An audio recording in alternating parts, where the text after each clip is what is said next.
ये कहानी लिंडा नाम की एक टीचर के ऊपर आधारित है जिसे अपने ही स्टूडेंट से प्यार हो जाता है और वो दोनों साथ में घपाघप भी करते हैं। अब इसके बाद उन दोनों के साथ आगे क्या होता है ये हम आज की इस एक्सप्लेनेशन में देखने वाले हैं। फिल्म का नाम है द इंग्लिश टीचर और ये फिल्म 2013 में रिलीज हुई थी। मूवी की शुरुआत में हम लिंडा नाम के एक हाई स्कूल टीचर को देखते हैं। लिंडा अपनी लाइफ से बहुत ज्यादा बोर हो चुकी है और वो बस एक पर्टिकुलर रूटीन को ही फॉलो करती है, जैसे कि पूरे दिन बच्चों को पढ़ाना और शाम को घर आकर बुक्स पढ़ना। लिंडा की काफी उम्र हो चुकी है पर अभी तक वो सिंगल है क्योंकि कुछ लोग लिंडा को पसंद नहीं आते और कुछ लोगों को वो पसंद नहीं आती। अब ऐसे ही एक रात लिंडा जब एटीएम से पैसे निकाल रही थी तभी एक लड़का उसकी तरफ भागते हुए आता है। लिंडा को लगता है कि शायद ये कोई चोर है इसलिए वो उसके ऊपर पेपर स्प्रे कर देती है, पर ये लड़का कोई चोर नहीं था बल्कि उसका एक पुराना स्टूडेंट जेसन था जो कि बहुत सालों बाद इस टाउन में आया था और वो लिंडा को देखकर उससे बात करने आया था। तभी लिंडा उससे माफी मांगती है और उसे घर तक लिफ्ट भी देती है। रास्ते में लिंडा उसे बोलती है कि तुम तो बहुत अच्छे राइटर थे तो तुम यहाँ पर क्या कर रहे हो। इस पर जेसन उसे बोलता है कि मेरे डैड मुझे लॉयर बनाना चाहते हैं पर मुझे राइटर बनना है इसलिए मैं यहाँ पर भाग आया हूँ। जेसन उसे ये भी बताता है कि मैंने एक प्ले भी लिखा है पर वो कुछ ज्यादा खास नहीं है। पर इस पर लिंडा उसे बोलती है कि ऐसा हो ही नहीं सकता, मुझे पता है कि तुम कितना अच्छा लिखते हो। और ये बोलकर वो जेसन से उसका लिखा हुआ प्ले मांगती है ताकि वो स्कूल में इस प्ले को परफॉर्म करवा सके। अगले दिन लिंडा जब स्कूल में पढ़ा रही होती है तभी जेसन वहाँ पर आता है और अपना लिखा हुआ प्ले उसे देकर वहाँ से चला जाता है। फिर लिंडा जब उस प्ले को पढ़ती है तो उसे वो बहुत ज्यादा पसंद आता है। फिर वो उस प्ले को काल को पढ़ाती है जो कि उसी स्कूल का टीचर होता है। काल को ये प्ले इतना ज्यादा पसंद आता है कि इस बारे में वो लिंडा को बताने के लिए उसके टॉयलेट में घुस जाता है। फिर ये दोनों प्रिंसिपल के पास जाते हैं पर प्रिंसिपल इस प्ले को रिजेक्ट कर देती है क्योंकि इस प्ले के एंड में पेरेंट्स का मर्डर हो जाता है और उनके बच्चे आत्महत्या कर लेते हैं। पर इस पर काल उन्हें बोलता है कि वो उसकी एंडिंग को चेंज कर देगा, तो तब जाकर प्रिंसिपल भी इसके लिए राजी हो जाती है। पर बाद में लिंडा काल को बोलती है कि वो इस प्ले में कोई भी चेंज नहीं करेंगे, ये जैसा लिखा है वैसा ही परफॉर्म होगा। और वो काल को इस बारे में प्रिंसिपल को भी बताने से मना कर देती है। इसके बाद लिंडा जेसन से एक कैफे में मिलती है और उसे बताती है कि तुम्हारा प्ले स्कूल के एनुअल फंक्शन में परफॉर्म किया जाएगा।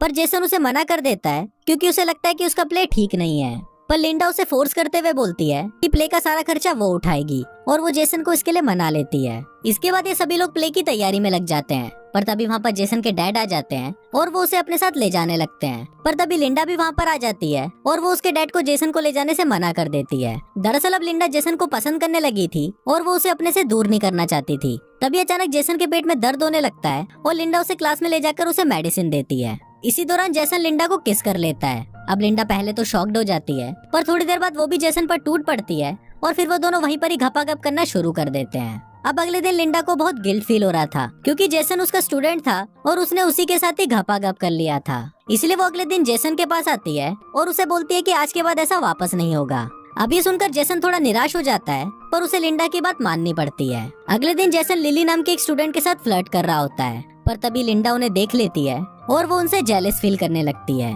इसलिए वो लिली को क्लासरूम में बुलाती है और उसे जेसन से दूर रहने के लिए बोलती है। पर लिली उसकी बात नहीं मानती और अगले ही दिन वो क्लासरूम में जेसन के साथ घपाघप करने लगती है। पर तभी लिंडा भी वहाँ पर आ जाती है और उन्हें ऐसा देखकर उन पर गुस्सा करने लगती है। लिंडा पहले तो उन पर बहुत ज्यादा चिल्लाती है और फिर वो लिली को भी उस प्ले से निकाल देती है। बाद में जेसन लिंडा के पास आता है और उसे बोलता है कि तुम जेलस क्यों फील कर रही हो। पर इस पर लिंडा उसे बोलती है कि तुम अपने प्ले पर ध्यान दो न कि लिली की गुफा पे। फिर जेसन उसे बोलता है कि इसमें कौन सी बड़ी बात है, हमने भी तो उस दिन क्लास में घपाघप किया था। पर इस पर लिंडा उसे चुप रहने के लिए बोलती है और गुस्सा होकर वहाँ से चली जाती है। पर तभी एक स्टूडेंट उनकी बातें रिकॉर्ड कर लेता है और ये बात जंगल में लगी किसी आग की तरह पूरे स्कूल में फैल जाती है।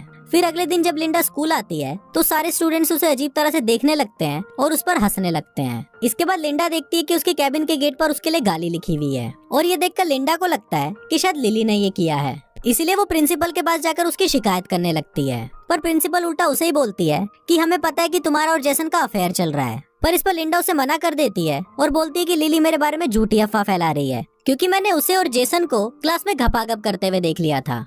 ये सुनकर प्रिंसिपल को गुस्सा आ जाता है कि एक स्टूडेंट अपनी टीचर के बारे में ऐसी बातें कैसे कर सकती है। इसलिए वो सीधा उससे पूछने के लिए उसके पास जाती है। वहाँ लिंडा उन्हें रोकने की कोशिश करती है पर प्रिंसिपल नहीं मानती। वो सीधा लिली के पास जाकर उससे ये पूछती है कि क्या तुमने क्लास में घपाघप किया था। पर इस पर लिली उसे मना कर देती है और बोलती है कि ये सब झूठ है, असलियत में तो लिंडा और जेसन का अफेयर चल रहा है। प्रूफ के लिए वो उन्हें वो वीडियो भी दिखाती है जो उस दिन उस स्टूडेंट ने रिकॉर्ड किया था। इसके अलावा प्रिंसिपल को ये भी पता चल जाता है कि प्ले की एंडिंग में कोई भी चेंजेस नहीं किए गए अब ये सब देखकर लिंडा बहुत ज्यादा डर जाती है और वहाँ से भागने लगती है और तभी प्रिंसिपल भी उसे स्कूल से निकाल देती है। अब लिंडा ड्राइव करते हुए रोने लग जाती है, जिस वजह से उसका ध्यान रोड पर नहीं होता, इसलिए उसका एक्सीडेंट हो जाता है और उसे हॉस्पिटल में एडमिट किया जाता है। पर वहाँ पर डॉक्टर और कोई नहीं बल्कि जेसन के डैड होते हैं। लिंडा उन्हें देखकर रोने लग जाती है और उन्हें बताती है कि उसका और जेसन का अफेयर चल रहा था। अब ये सुनकर जेसन के डैड उस पर बहुत गुस्सा हो जाते हैं, जिस वजह से लिंडा वहाँ से भागकर वापस अपने घर आ जाती है। कुछ देर बाद काल उसे फोन करता है और उसे इस प्ले को कंप्लीट करने के लिए बोलता है, पर लिंडा उसे मना कर देती है और बोलती है कि वो इस प्ले में अब काम नहीं करेगी। अगले दिन प्रिंसिपल लिंडा के घर आती है और उसे बताती है कि काल को हार्ट अटैक आया है और उसे हॉस्पिटल में एडमिट किया गया है। वो लिंडा को ये भी बताती है कि हम इस प्ले की 18,000 की टिकट्स बेच चुके हैं। अब अगर ये प्ले नहीं हुआ तो हमारा स्कूल खत्म हो जाएगा और इसी टेंशन को लेकर काल को भी हार्ट अटैक आ गया है। इसलिए हम लोग चाहते हैं कि तुम इस प्ले की एंडिंग लिखो, जिससे स्कूल में तुम्हारी पोजीशन भी अच्छी हो जाएगी और तुम्हें वापस तुम्हारी जॉब भी मिल जाएगी। लिंडा उन्हें बोलती है कि आप ये काम जेसन से क्यों नहीं कराती, तो उस पर प्रिंसिपल उन्हें बोलती है कि मैंने जेसन से इस बारे में बात की थी, पर वो उसकी एंडिंग को चेंज नहीं करेगा। अब लिंडा प्रिंसिपल की बात मान जाती है और वो खुद इस प्ले की एंडिंग को लिखती है। अब प्ले वाले दिन सभी उस प्ले को देखने आते हैं और वहाँ पर जेसन और उसके डैड भी होते हैं। फिर जब प्ले खत्म होता है तो सभी लोग इसकी बहुत तारीफ करते हैं। यहाँ जेसन भी ये देखकर समझ जाता है कि उसने जो एंडिंग लिखी थी वो सही नहीं थी। फिर अगले दिन लिंडा एक बुक शॉप में जाती है, जहाँ उसकी मुलाकात जेसन के डैड से होती है। वहाँ जेसन के डैड उसे फ्लर्ट करने लगते हैं और उसे डेट के लिए भी पूछते हैं, जिस पर लिंडा उन्हें हाँ बोल देती है। अब बेटे ने तो लिंडा को पेल ही लिया था, पर अब उसका बाप भी लिंडा को पेलने वाला था और कुछ इसी तरह से ये फिल्म यहीं खत्म हो जाती है।